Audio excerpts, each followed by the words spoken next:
In this tutorial, we're going to look at how to balance equations. The first aim is explain what is meant by the law of conservation of mass, then explain how to balance chemical equations, and then finally apply state symbols to your chemical formulae. Let's face it, this is the thing that basically turns so many students off chemistry. But hopefully in the next few minutes I'll prove to you that there's nothing to worry about. It really is quite easy to do if you have a system in place. With the added bonus that if you can do these, you give the impression of being a genius. To prove to you that there's nothing scary in this lesson, we're going to start off with a cuddly little bunny. Now it's an age-old trick that you put the bunny in the hat. Then you take the magic wand and tap the hat 3 times. Then you take the hat and you turn it upside down and you shake it and no bunny comes out. And hey presto, it's vanished. But of course you know it hasn't really vanished. And the reason you know that is because you have an intuitive sense of one of the most basic laws of chemistry. That is the idea that matter cannot be created or destroyed. We know the atoms that make up that bunny haven't really vanished. We know it's probably in some sort of trapdoor under a stage somewhere. The point is, in a chemical reaction, mass is always conserved. That means however many atoms you started off with before you reacted the chemicals together, once they're reacted you still have the same number of atoms. Even if they're in different forms and different arrangements, they're still the same number. And that's the first principle behind understanding how to balance equations. So we can use precipitate reactions to demonstrate this principle that mass is conserved very effectively.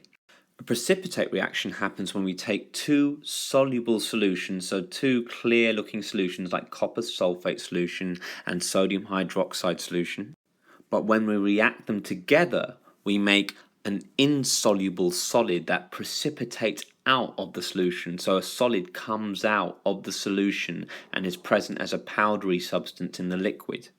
Even though obviously we're making new things, so we're making copper hydroxide and sodium sulfate, the number of atoms that were present at the start of the reaction are the same as the number of atoms present at the end of the reaction. So we would seal the conical flask there, we would take the mass before they react of the chemicals, and once we mix them together we look at the mass again and we would notice that there's no change in the overall mass. Sometimes they can make this a little bit more complicated. They can give you a situation where you have something reacting, for example, calcium carbonate and an acid, and the mass starts to decrease. And you might think, hang on, that's not conservation of mass. But the key thing is they've removed the bung. So what's happening is carbon dioxide is being produced and that's escaping. So the mass drops. If, however, you kept the bung in the conical flask, the carbon dioxide would not be able to escape, so again you would get no change in mass. So just one more way this can come up in an exam. They may give you a horrendously complicated looking chemical equation, even chemicals you've never even heard of before.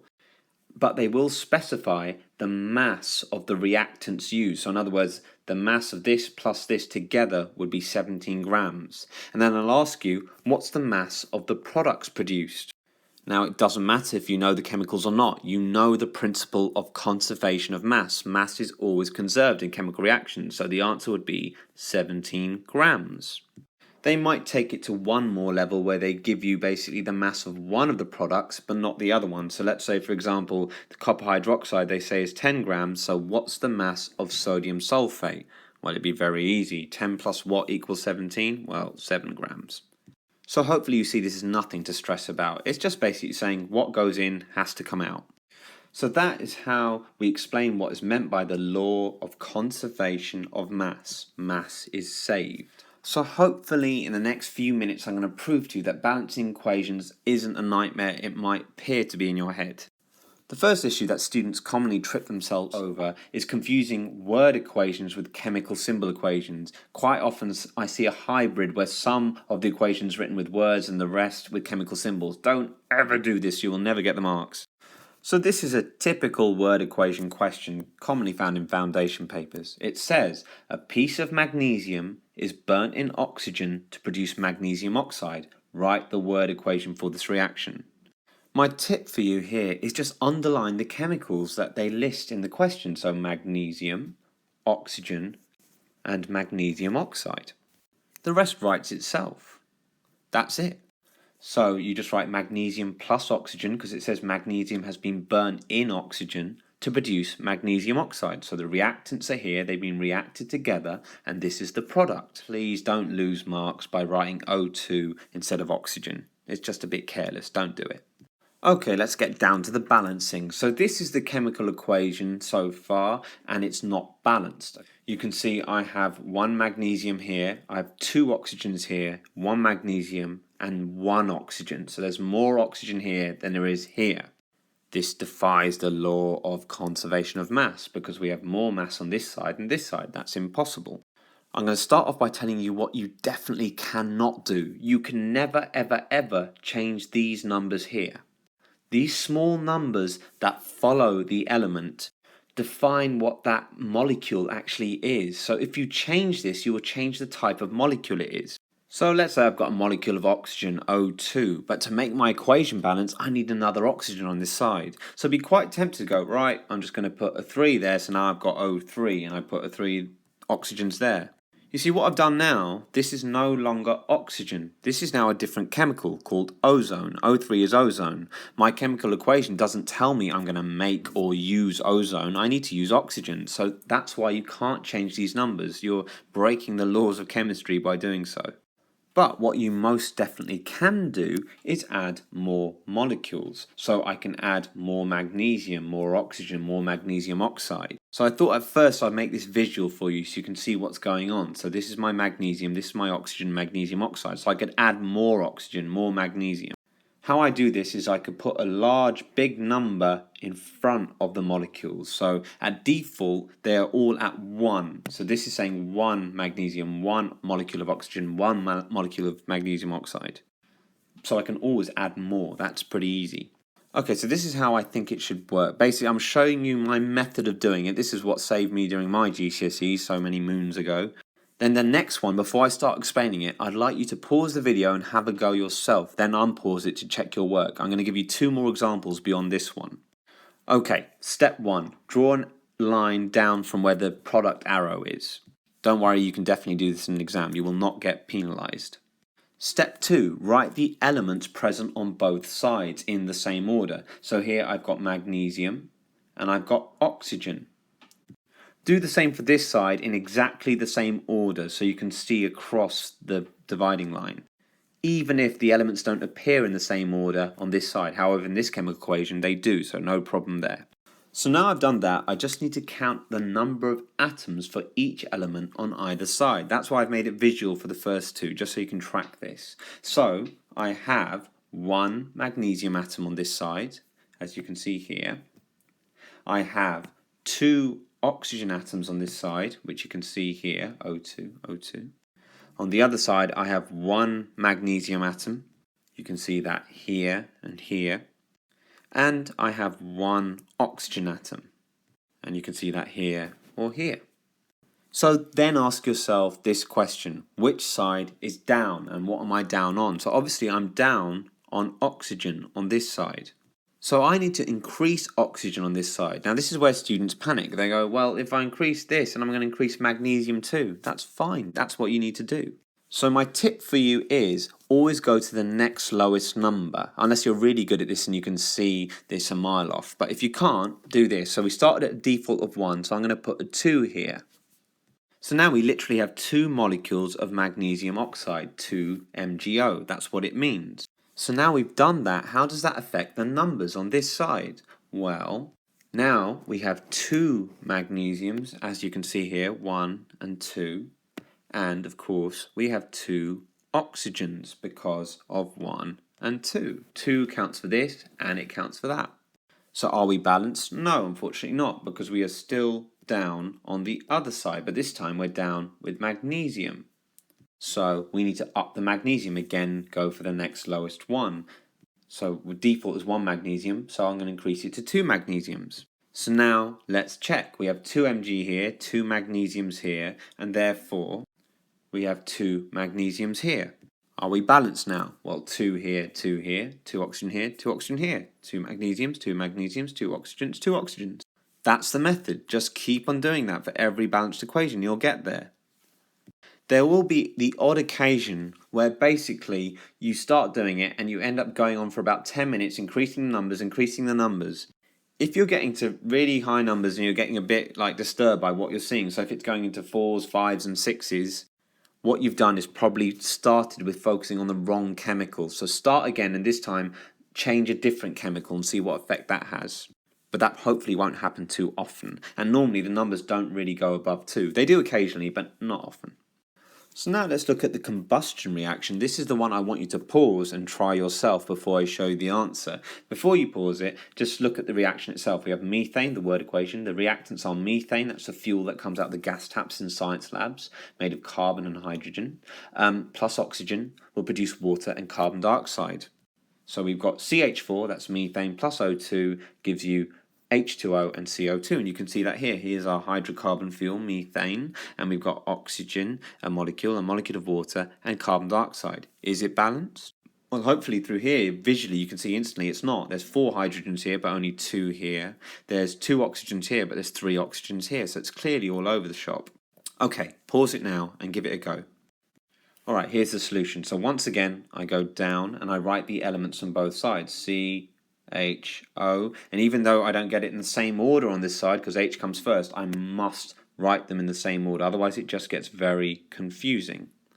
Now I count up the number of atoms for each element, so I made it quite easy because it's visual here, but you must learn to do it without the visuals. So 1C over here, I have 4 hydrogens because that little 4 there only applies to the hydrogen, not the carbon as well, just the element which it's in front of. Remember, I know these are 2 separate elements because they're both capital letters. If it was something like calcium, which is C and A, that would be 1 element because it's a capital letter and a lowercase letter next to it.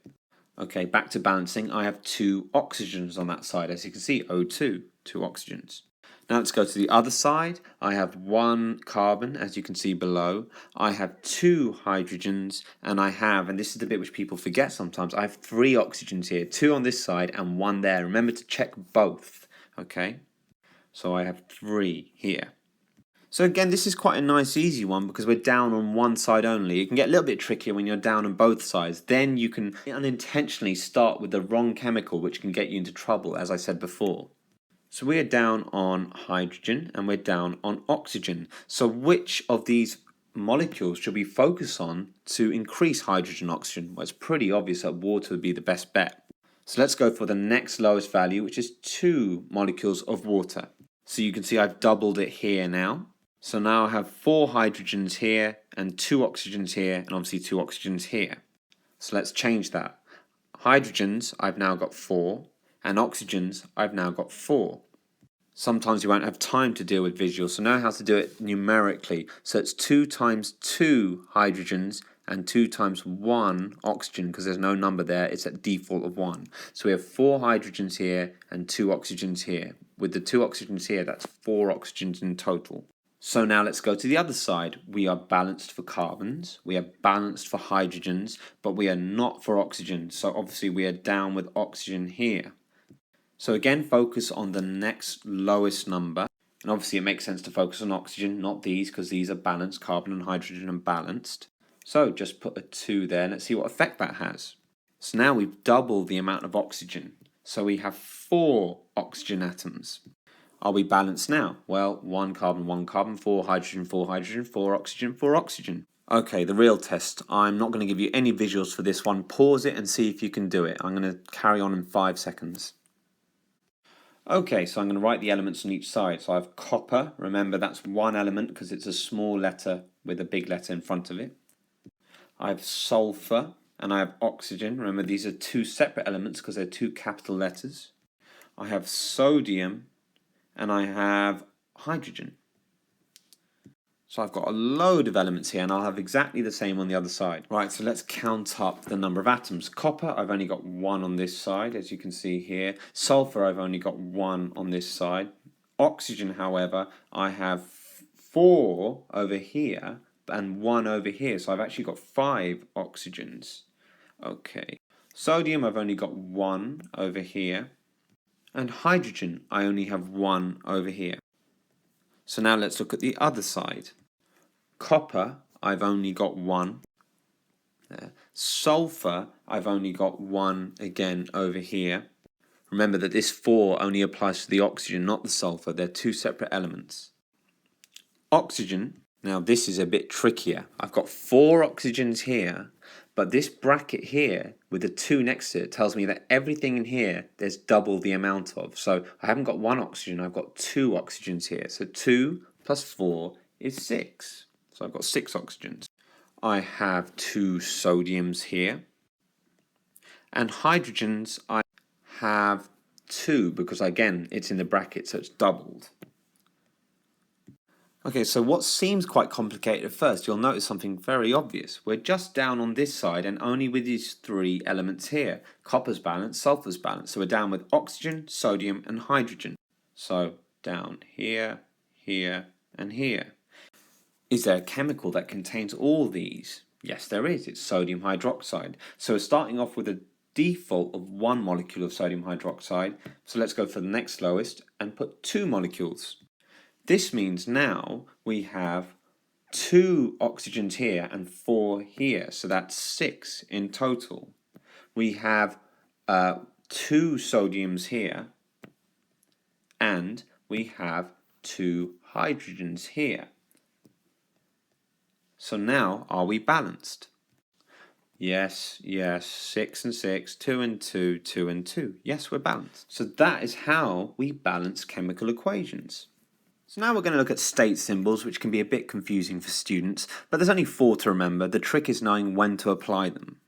So state symbols are basically a way of indicating what state a chemical is in a chemical reaction, so whether it is solid, liquid or gas. And the 4th state is aqueous. That's the one which confuses students the most.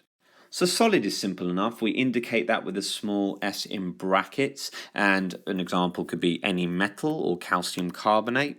The next one is fairly obvious and not used that commonly because there aren't actually that many liquids we use in chemistry. The most obvious ones we would use would be water or bromine or any substance that's been melted. So from its solid state, the particles have enough energy to separate out slightly, and that is what we mean by melted. So liquid has a small L in brackets.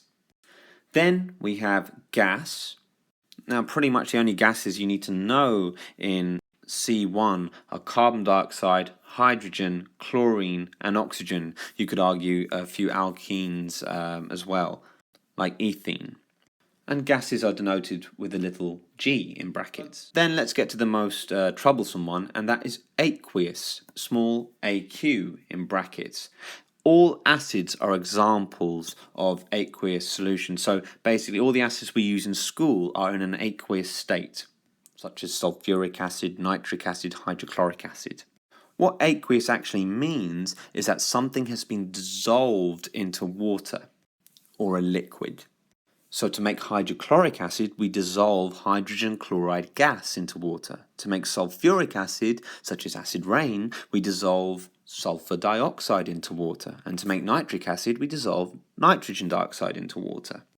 But if that's not clear enough for you, let's look at it in another way. Here we have sodium chloride, table salt, and here we have it again. Now it's the same chemical, but it's in 2 different states. So in this state it's solid, it would look like it does on your dinner table. But then if I decided to put my salt into water, like so, and stir it around a bit, you would notice that it starts to disappear as it starts to separate out. Now we still have the same chemicals in there, but they're dissolved in water, dissolved in solution. So now sodium chloride is in an aqueous state. You know, it still tastes the same if you put your tongue in that or you lick the salt dry, it still tastes very salty. So let's have one go at applying state symbols to a chemical formula. So this is a very simple chemical reaction where I've basically put some magnesium ribbon into hydrochloric acid, and what's happening, it's reacting, not dissolving, it's not getting small, it's actually reacting to make something new. It's making magnesium chloride and producing hydrogen gas, which is escaping. So the state symbols are as follows. Magnesium was a ribbon, it was a metal, so it was a solid when we put it in. Hydrochloric acid, I've already told you, all acids are aqueous. Then magnesium chloride, well, you can't see it as a solid forming in here, so it must be in a dissolved state, so this metal salt is dissolved. And then finally, hydrogen gas, which is escaping, well, that's in a gas state. That's why you can see fizzing or bubbles. Hopefully that clears up state symbols. It's just a matter of learning the chemicals, which are aqueous and so on, so it takes a bit of practice. The best way is just practice exam questions and check the mark scheme. And that is how we apply state symbols to your chemical equations.